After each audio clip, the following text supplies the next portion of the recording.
only Optibotimus coming at you with another video review. And on today's episode, thanks to the absolutely incredible support by all of my Optibotimus Plus channel members, we're going to be taking a look at the new Transformers Studio Series Deluxe Class Jolt. A character that, in my opinion, really served no purpose. But in me saying that on social media, has really proved that this guy has got a huge following. So, here he is. For the package, much like all of them, you got that nice Transformers text with the Generation logo. You can see that he is from the Revenge of the Fallen film, with the absolute gorgeous CGI image right there, which, honestly, I don't remember him looking that cool, but, you know, maybe he did. You got the open window and everything. Got an up-close image of his face. The other side here, you got a nice Autobot logo. You got more of a pullback image of him with his little electrifying whips and such. Come around to the back of the package. You see, he is an officially licensed vehicle from GM. That of their all-electric Chevy Volt car, which I think was the first time we ever saw the Volt. And let's just be honest,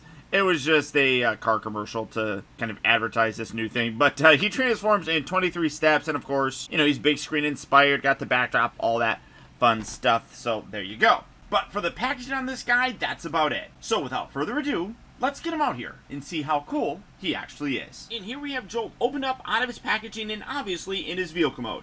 And as you can see from the beginning portion of this video, I had the packaging, which means I didn't pay somebody to steal it from Vietnam. And to further illustrate that, here is the backdrop. It is a scene that we've seen before. It's a street with a whole bunch of battle damage. Of course, you got the Transformers Revenge of the Fallen logo right down there. Transformers Studio Series 75, all that fun stuff. Now, for his accessories, first off, he comes with these. They're hard plastic. They're not very pliable, which is definitely unfortunate because I would have liked it if they were warped a little bit, just to kind of illustrate the chain effect that he used when connecting Jetfire and Optimus Prime. That was literally the only time that he was useful in the movie. And honestly, I didn't even think it was really all that necessary. It was basically just to advertise a new car. But if you're going to do something like this, I really wish they would have put some kind of dynamic effect into it. I mean, I could probably heat it up and melt it and kind of warp it in the way that I would want to, but as it is, you get these two spear things. You can't attach them to the side of his car. You got little tabs here along the side of it. You just plug that in there. I mean, it's kind of pointless.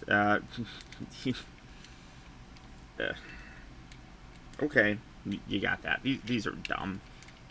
But, oh, it's just falling all over the place. But there you go. For some size comparisons, here we have a couple other Autobots. Obviously, we have Bumblebee. Size-wise, he's a little bit bigger of a car. I don't really think that that's entirely accurate to a Chevy Volt, but I don't think it looks all that bad. And then you have Ratchet here, which it's a good figure, but honestly, this was always way too small.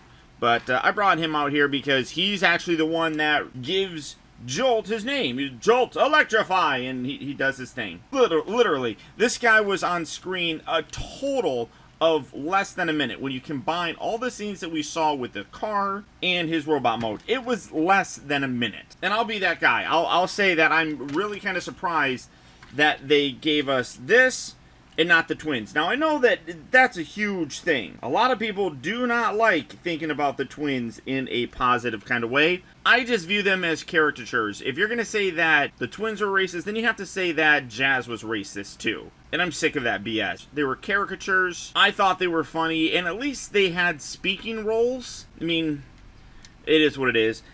In terms of the vehicle mode, I think it looks really good. They did a really nice job of capturing the look of that Chevy Volt that as he had in the film. The Volt no longer really looks like this. I mean, it's similar, but it is different. But I love the detail that they put in here. You got the nice silver for the side view mirrors here. You got nice silver for the front, the Chevy logo, the lights. Good silver detail in the rims. Even like the fog lights in the little grill section on there looks good. Come around to the back. I like how they got the red for the taillights. Again, you got that silver Chevy logo, the black. I mean, everything on here, vehicle-wise, looks really good. Even the top section here, which is fairly accurate because the Chevy Volt does have that sort of panoramic-ish looking roof sort of thing, but I like the way they did this.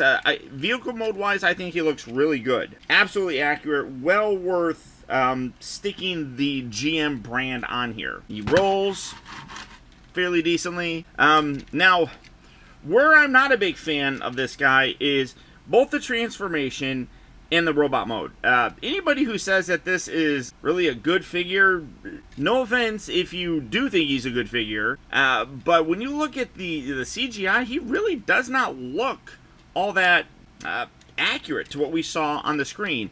And then the transformation on this is really very much a pain in the butt. There's a lot of panels and everything, or I shouldn't say panels, but tabs that really do kind of make this a kind of squeeze together former. First, I'm going to come around here to the side, and I want to loosen these bits up. And it's not easy. Everything like locks in very securely when you finally get it. So let's see. Well, let's see if I can. No, all right, that's just going to fall in. All right, so we'll try this front section first. Just kind of, again, we're just wiggling some of this stuff. There we go. Pull that apart, rotate these bits out just like so. Again, then kind of pull these bits apart, and then you can bring this whole section down like that. It all, like I said, locks in very securely. Bring these legs down, rotate this piece down. This thing here is a giant mess. Angle this, bring this, going to bring that back and around. Straightening out his legs. Now, the instructions actually tell you, you had it like this. The instructions tell you to tuck the wheels away. And I'll do that for now, just to kind of show you the proper transformation, but it's a pain in the butt, to be honest. Take these little bits here, rotate these around, and rotate that around. And then do your best to try and angle these off to the side. And this is the part where, like, I really don't like it. It's definitely not accurate. He did not have these giant hip pieces coming off. I feel he could have done a better job with that entirely. Come around here. This part here does get really tight as well. You gotta. I don't like this either. I'm gonna pull this apart. There we go. Pull that apart. There we are. Bring that out. We're going to bring out these hands and everything. Then this, again, pain in the butt. These all tab in here very securely. Pull that away. Pull that away. People that talked about being concerned about these tabs. I could see that if you're kind of just pulling things apart and not really doing it properly, but I don't think it's all that bad, to be totally honest. We're going to rotate this and take this piece here. You want to push this back one, but see, like, as I say it, like, these pieces are gonna like be real hard. See, pull that away, pull that around, and then this piece is going to rotate around like that. So again, this one here, kind of pull, rotate, and there are like little tabs here, but I don't feel like they're in danger of breaking right now. Take this, you want to pop this through, rotate this back. Get these out of the way. Then you do have little posts on the back here at the upper section that are going to lock into that. So bring that around. That's going to friction into place. Rotate that. Bring these arms around. Bring these around. No, get that out. There we go. Straighten on his head. These little bits here. Going to accordion these out. Like that. No, that's not good. Here, hold on. That's not supposed to come off. My bad. That just pops right back on there. There we go. Wait, did I put that on there right? Oh, no. Accordion, there we go. So like that, like that. And there you have him in his robot mode. And I'm just not overly impressed with this guy. But there you have him. And, you know, there's some good stuff about this figure. There definitely is. But there is some stuff that I just really do not like.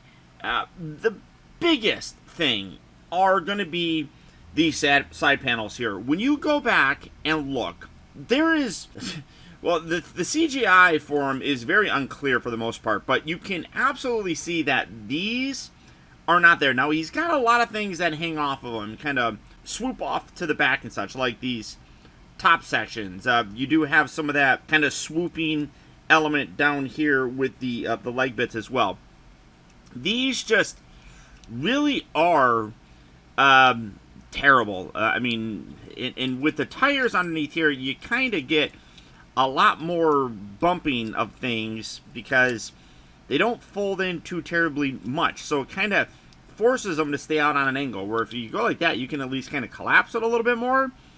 But otherwise, you have to leave it like that. There's just not a lot of space there. And that's just kind of how I feel about the whole figure in general. He's crammed into this little tiny guy. And I don't know, it keeps me from really liking him. Maybe if these are on ball joints, I think. So, I think they are. I mean, if you... Yeah, there we go. Here.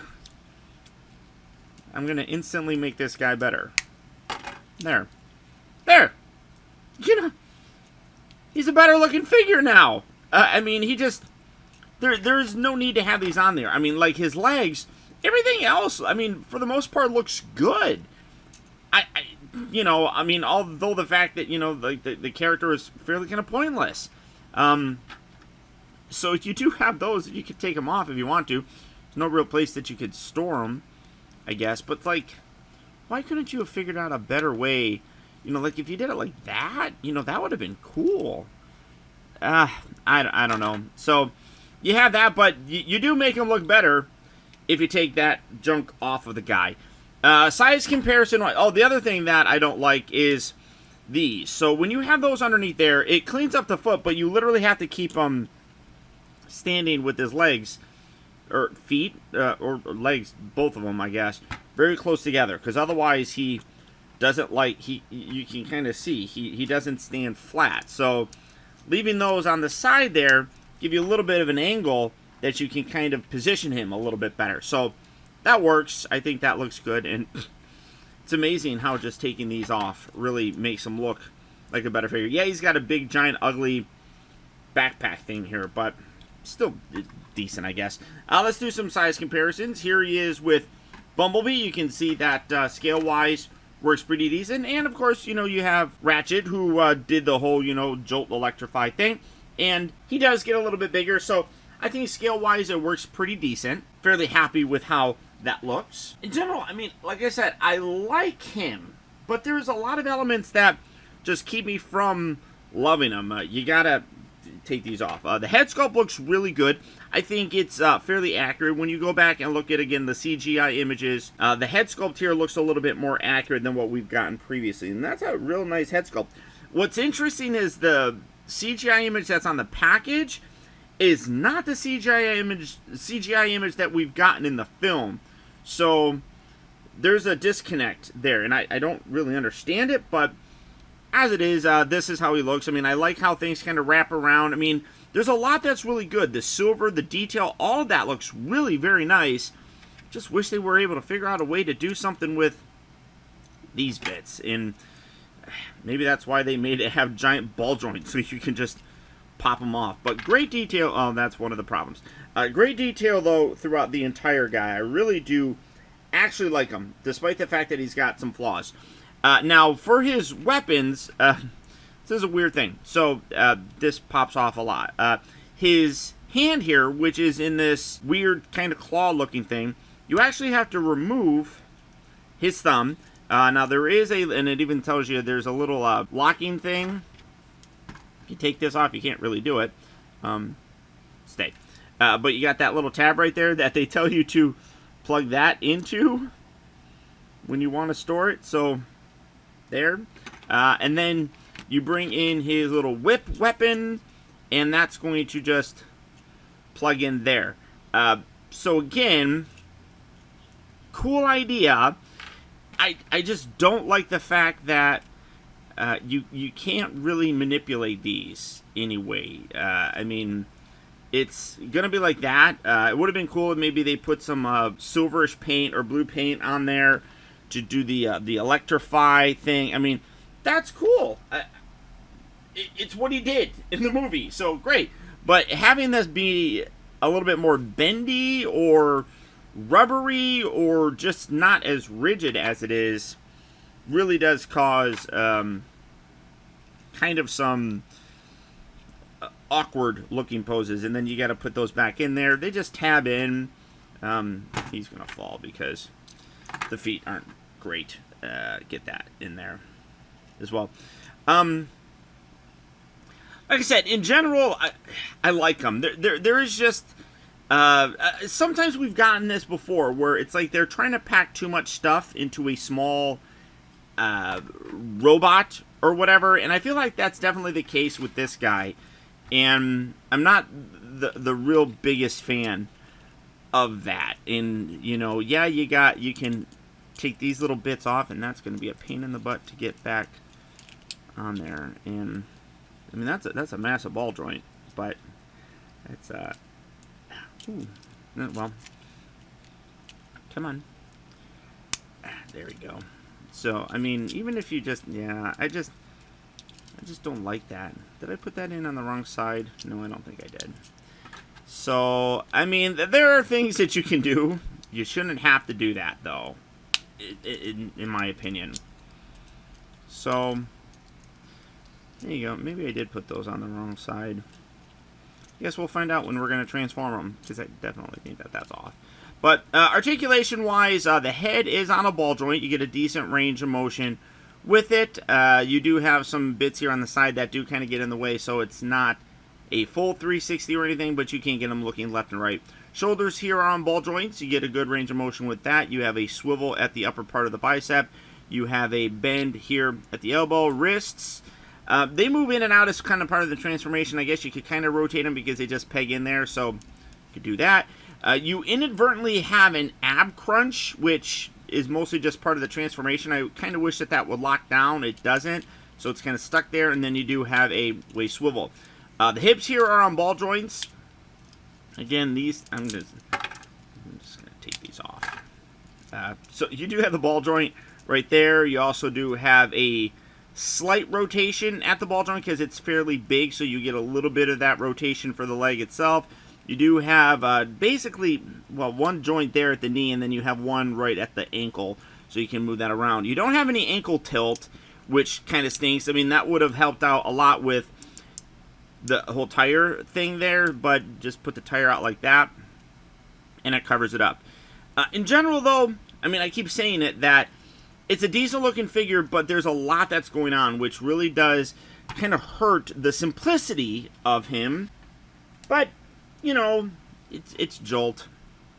You know, he had no lines in the movie. He was on the screen for like 54 seconds or something. It is what it is. Now, for his transformation back, this is definitely kind of an annoying thing. I always talk about this, that sometimes it's easier going one way than the other. And going into his vehicle mode is definitely more of a pain for him. So we're going to loosen this up and then fold this piece. Let's see, get that kind of out of the way, and then fold this piece back. Kind of have to pull this away. Kind of locks underneath there, so just gonna pull that away, bring that around just like so. We can then take these, rotate that, collapse that down, do that, collapse that down, and you got a lot of little tabs here that kind of have to fold in on each other. There's a lot, so like you can see, like there's two tabs right there and then one, so you kind of have to just kind of fit those perfectly, which can be problematic at times. So especially there in front. There we go. So now you have that piece done just like that.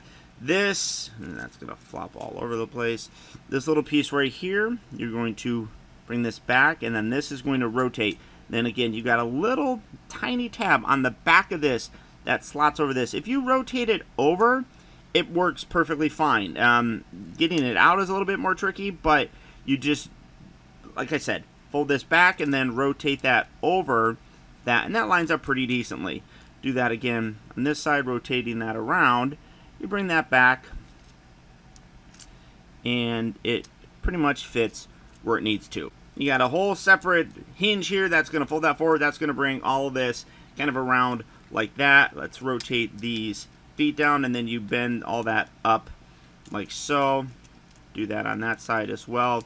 Now there are tabs that bring the legs together. They don't really hold anything, so you just kind of sandwich those there, and they just kind of sit there, and then bring this whole thing over. You're gonna see where everything is basically going to fit for this guy. Let's see, like that. There we go. And then these are gonna have to come back out at some point in time, so might as well do that now.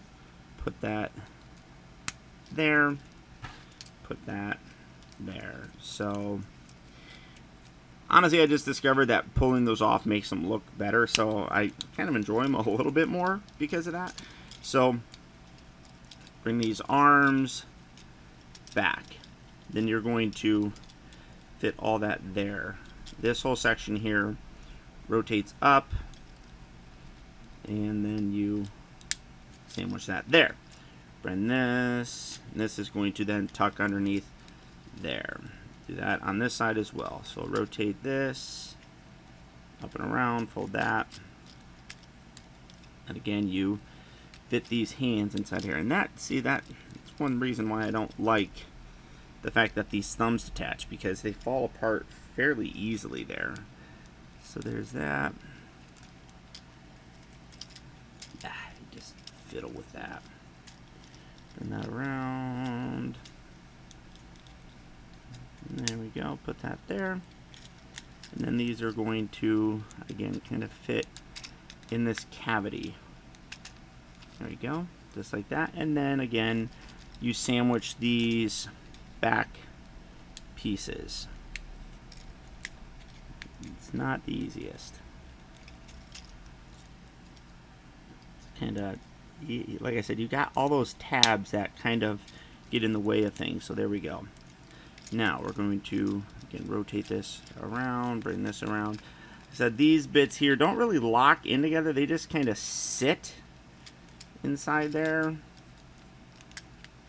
then come up. Kind of position. You can see where everything is basically going here, and then you literally just start pushing all these little tab pieces together. Kind of just, again, you just, it's not a fluid transformation. That's part of the problem as well. It's not very fluid. Everything pops off, or kind of just sandwiches. It's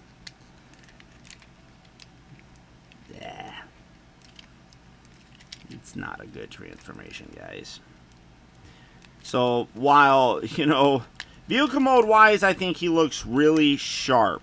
Robot mode, you can make him look better. The transformation, there's really not a lot that you can do for it, because it just is just not fun to do. So again, we're gonna put that there, and then you just go through and kind of get as much of this to lock in as possible. There's that. Oh, there we go. All right. That's pretty good there. And you're literally just squeezing everything to get these tabs properly aligned. Sometimes there we go. That, get that up underneath there. There we go. So now is that as squeezed in as I possibly can get it? Yeah, it's about, no, see, because these are not locked in. There we go. So there we go. So that's good, that's good. I think that's good. Looking underneath there, that looks about right. Probably about the best that I'm going to. No, that's good. You just keep squeezing. But when you're done, there you have Jolt back in his vehicle mode. And again, honestly, it's just one of those things where I personally feel like the Studio Series line has been, for the most part, successful. A few figures here and there I feel like they could have done better with. A lot of them are from the Bumblebee line because they're newer figures. They haven't had time to perfect that engineering. I feel like with Jolt, they've had plenty of time to be able to get this figure looking better. Vehicle mode wise, I think he looks gorgeous. I think that this is his best looking sort of mode between the two. It nails exactly how he looked. Transformation, though, is a giant pain in the butt, mostly when it comes to lining up the different panels, and like I said, squeezing, I feel like, a lot into a small area, which doesn't give you a lot of room for error. And then robot mode does a lot of stuff right, but does also a lot of stuff wrong. I don't like the way that his feet are designed. I mean, yeah, you can kind of fix that, but still, design-wise, it doesn't work too much for me. Those giant hip pieces really shouldn't be there, and again, you can pop those off, which does make them look better, but again, that's something that you shouldn't have to do. All in all, do I recommend them? Yeah, I do, if you're a completionist. Otherwise, I probably wouldn't recommend this guy too much. If you see him, maybe pick him up if there's nothing else that you're interested in buying. But I definitely think that this guy could have been done much, much better. But all that being said, if Jolt is a figure that you would like to add to your collection, he is hitting various retail locations right now. So if you are looking for him, good luck and happy hunting. Or as always, you can do the real simple thing and just go online at places like Big Bad Toy Store or Amazon. And finally, guys, remember that the real trouble with the world is that too many people grow up. Thank you all for watching and taking the time to be a kid.